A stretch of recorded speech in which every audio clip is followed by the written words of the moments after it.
वो एक भयानक कार एक्सीडेंट था।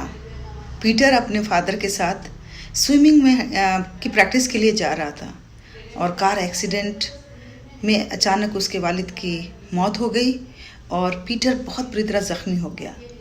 पीटर, जिसने 3 साल की उम्र से स्विमिंग की प्रैक्टिस शुरू कर दी थी, जिसका एम था ओलंपिक्स में स्विमिंग में चैंपियनशिप हासिल करना, आज वो हॉस्पिटल में ज़िंदगी और मौत की जंग जूझ रहा था।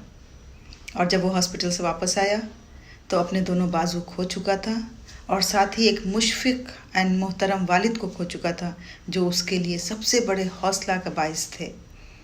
अब वो बिल्कुल ज़िंदगी से मायूस हो चुका था। एक दिन वो ऐसे ही अपने कमरे में, वालिद के कमरे में उनको याद कर रहा था कि उसकी नज़र एक पोस्टर पे पड़ी जो उसके वालिद ने बनाई थी और उस पे लिखा था कि I am a proud father of Peter who is going to win championship in swimming Olympics.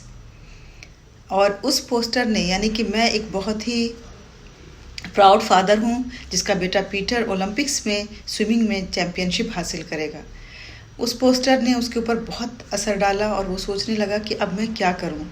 वो ज़ोर ज़ोर से रोने लगा अपने हेल्पलेसनेस पे, अपनी मजबूरी पे कि अब वो स्विमिंग के लायक नहीं रहा, उसके दोनों बाजू कट चुके हैं। उसकी वालदा उसके रोने की आवाज़ सुन के आई और उन्होंने कहा कि क्या बात है, क्यों रो रहे हो। उसने अपने वालिद का पोस्टर दिखाया और कहा कि देखिए, ये मेरे वालिद मुझसे चाहते थे, लेकिन अब मैं कैसे कर सकता हूँ। तो उसकी वालदा ने कहा कि अगर आपके अंदर डिटर्मिनेशन है, अगर आपके अंदर विल पावर है, अगर आपके अंदर हौसला है और आप कुछ करना चाहते हैं तो आप खुद रास्ते निकाल सकते हैं। कुछ भी बईद नहीं है, कुछ भी नामुमकिन नहीं है। इन अल्फाज ने पीटर को बहुत हौसला दिया और फिर वो सोचने लगा कि मुझे क्या करना चाहिए, मुझे किस तरह से दोबारा अपनी स्विमिंग की जो प्रैक्टिस है उसे दोबारा किस तरह से जारी करना चाहिए।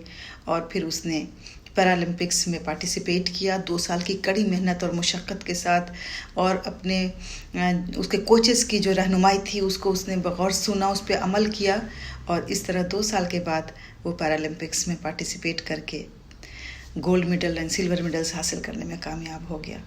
और जब वो मेडल्स लेके आ रहा था, उसने अपने वालिद को याद किया और कहा कि आज मैंने आपका ख्वाब पूरा किया। हमें उम्मीद है कि आप खुश होंगे, जहाँ भी होंगे ज़रूर आप फ़ख्र महसूस कर रहे होंगे कि मैं आपका बेटा हूँ।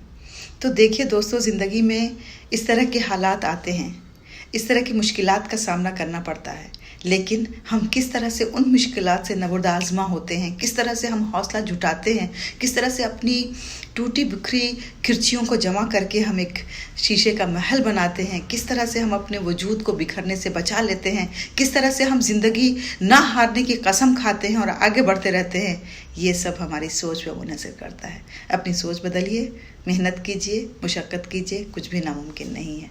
बहुत बहुत शुक्रिया।